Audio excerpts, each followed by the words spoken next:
Antayin niyo lang ako, uwi na si Mami. Kailan kayo uwi sa Pilipinas? Pa po alam sa doktor ko kung papayagan pa ako uuwi kasi po nagkikemo pa. Ano bang sakit nyo? Colon cancer po, stage 4.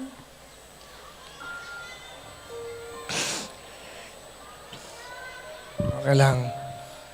Okay. Bali, ano naging trabaho nyo dito? Bale, receptionist pa ako sa isang ospital. Tapos inilipat pa ako sa admin kasi po bawal po sa akin yung maraming tao, crowded kasi ano po ako, prone po ako sa infection kaya sinanano po ako sa... Paano mo nalaman may sakit ka? Nung last year po ng December, biglang sumakit na lang po yung tiyan ko ng sobra.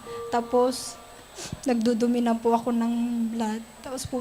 Tapos yung isang doktor, tinulungan po niya ako na parang magpa-check up sa kanya. Tapos yung nalaman po na stage 4 na po pala. Kailan mo balak umuwi?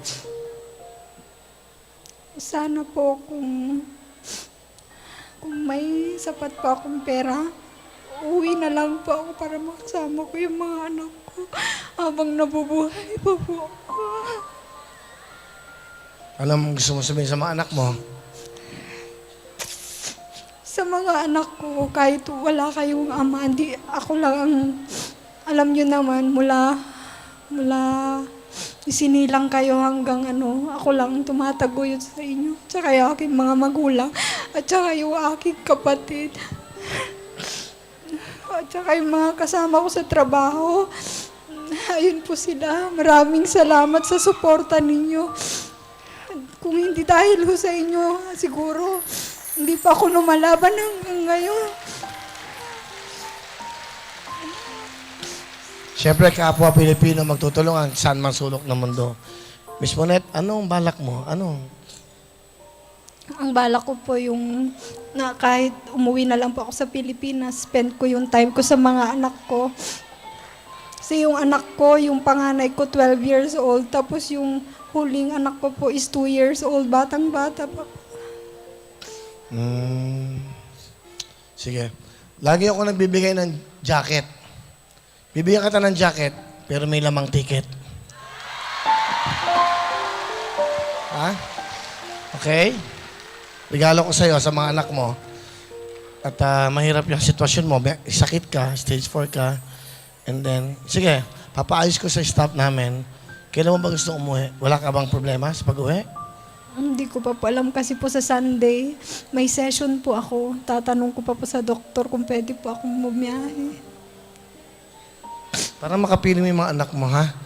At basta sige, papauwiin kita. Pero hindi ka na babalik dito, ha? Para sa mga anak mo, ha? Maraming salamat, Kuya Willie. Kahit hindi magandang pakiramdam ko ngayon, pumunta pa rin ako dito dahil sa mga kasamahan ko at saka sa kaibigan dyan nagbigay sa akin ng ticket. Maraming salamat po. Sa mga anak ko, uwi na ako, mga anak.